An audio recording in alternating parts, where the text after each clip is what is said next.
Doutor Carlos Lobão, numa altura em que as coisas efêmeras é que valem, não é?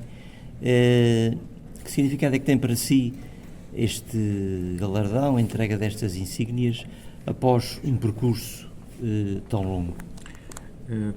Como deves ter ouvido, eu disse, a terminar as minhas palavras, e citei um ditado egípcio, em que trabalha em silêncio e deixa que o sucesso apareça.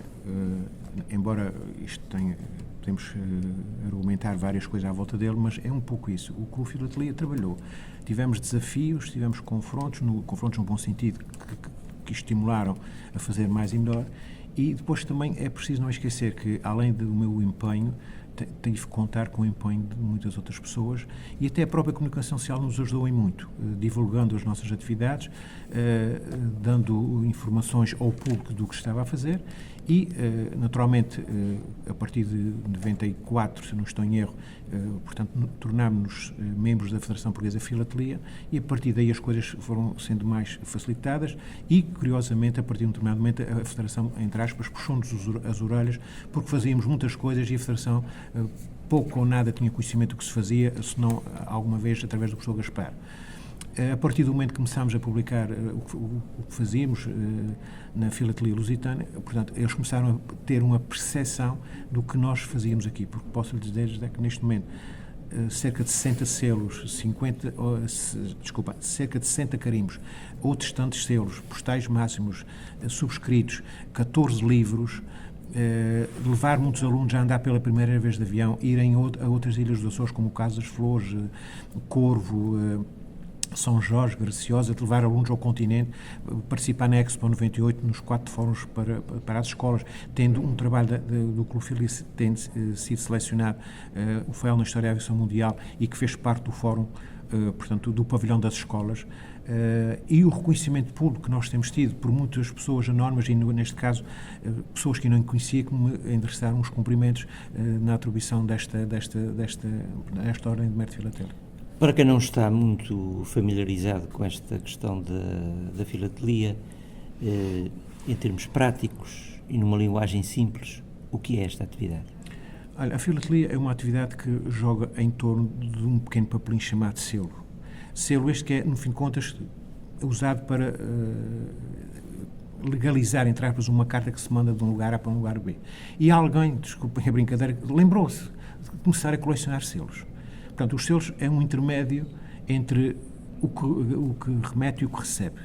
E, por outro lado, os selos, de repente, foram-se tematizando, foram precisando abordar acontecimentos fundamentais das comunidades, a falar de pessoas, a falar de acontecimentos, a falar de momentos históricos, e este pequeno bocadinho de papel que conta uma história, que nos traz muitas coisas, que não é apenas um elemento que legalize uma transferência de uma carta ou de outro documento qualquer.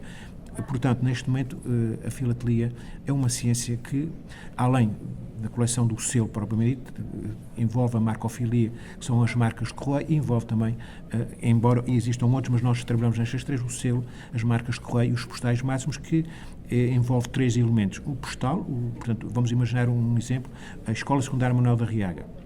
Um selo que provavelmente tem escrito lá Escola Secundária Manuel da Riaga. E o carimbo que também tem. Portanto, estes 3 elementos jogam entre si, embora possam os desenhos e as coisas serem diferentes, mas têm uma coisa comum. Portanto, o postal máximo é isso que evoca uma realidade que tem 3 elementos que têm qualquer coisa de comum entre eles. É uma fonte histórica a filatelia? Sim, fonte histórica extraordinária. Como o José ouviu, a Bruna Costa disse aqui uma frase que é do presidente Roosevelt, que foi um dos mais eminentes filatelistas. Ele disse esta frase, que a filatelia é o maior museu do mundo, e não temos dúvidas disso. Basta ir ali ao Clube Filatelia e pôr em cima das mesas as pastas com os selos, e de repente começamos a ter 10 temas, 20 temas, 30 temas, e dentro de cada tema tem as coisas mais espetaculares, e algumas das quais que eu nem sequer, desculpa a expressão, sonhava que existia ou que tivessem existido. E com as novas tecnologias, a filatelia está em causa? Pode não estar em causa, mas... Agora já não se usa selos, ou usa-se poucos, não é? Os selos praticamente, e o caso concreto, os CTT Correios de Portugal fazem a emissão de muitas emissões por ano, emitem muitos selos, 10, 15, 20 emissões. Não sei as quantidades, mas é uma questão de ver, porque nos documentos que nos remetem tem lá essa referência. Mas neste momento o que se vê, as cartas é aquelas tiras adesivas. Exato. E praticamente isto fica para os colecionadores. E isto é uma grande fonte de riqueza para o CTT. Que significa que a filatelia se torna assim uma atividade mais elitista ou não vê dessa maneira? Repare, trabalhar com selos não é uma coisa fácil.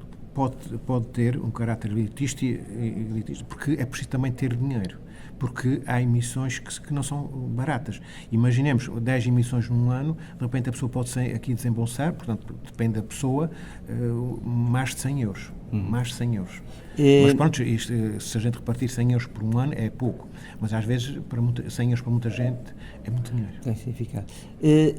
Quando é que lhe veio e em que circunstâncias é que lhe veio à cabeça esta ideia de colecionar, de se dedicar à filatelia? Como eu disse aqui, vou recuar ao ano letivo 1966-67, quando entrei para a primeira classe, na Escola da Praça dos Flamengo. Era meu professor, o professor Manuel Vieira Gaspar, que faleceu em 2008, que é natural aqui de São João do Pico, que foi meu professor. E um dia perguntou-nos, e explicou-nos o que era selo, o que era colecionar, e se nós pedíamos o verbo amanhã selos para ele. E nós começámos a perguntar, perguntei na minha casa, perguntei à minha avó, perguntei aqui, perguntei acolá. E naquele tempo havia muitos selos, não é? Sim, havia muitos selos, e depois também havia na altura que, então, sabemos, a questão da guerra colonial, que tinha muita gente e por acaso uma das minhas tias, a minha tia Albertina, deu-me muitos selos e praticamente já eram todos, se não estou em erro, de Moçambique ou de Angola. Portanto, era de um escolar. Então foi aí que o bichinho começou a funcionar? Não, e porquê? Porque o professor Manuel Gaspar disse que quem lhe desse mais selos daria um prémio. Ele deu prémios a todos, mas os 3 primeiros, que fui eu, é que acabei por ganhar. Ele fez-me, a partir de uma fotografia, fez-me um desenho a carvão. Ao Gilberto, que é pai da professora Ana Jorge, aqui da nossa escola, ficou em segundo lugar, e o terceiro já não me lembro. Mas sei que aos outros ele deu selos a todos.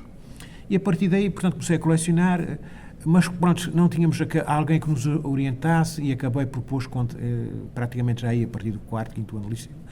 Não foi desistir, arrumei as coisas, depois fui para a universidade, nunca mais. E como disse aqui, em 92, quando estava em São Miguel com o atleta, por acaso viu, e ele lançou-me, porque é que não fazes um clube na escola? E entretanto sai a legislação nesse sentido.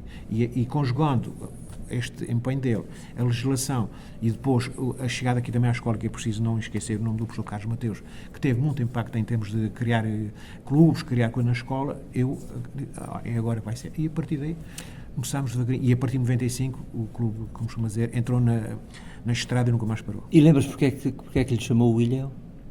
Simplesmente que eu vivo nas ilhas, e repare, porque falo-se dos Açores, está bem, mas temos que perceber que somos pessoas que vivem em ilhas, e como gostei muito de uma poesia do nosso Ernesto Ribeiro chamado O Ilhéu, fui a ele e, enfim, roubei-lhe o título da poesia. E a atividade do grupo, segundo tenho percebido, do clube, não se circunscreve exclusivamente à filatelia, porque há outras publicações. Sim, a gente, repare, as publicações que existiram foi, na altura, acontecimentos que eu fui sugerindo aos meus, porque é que nós não podemos fazer isto? Por exemplo, quase o livro do Ano do Vulcão.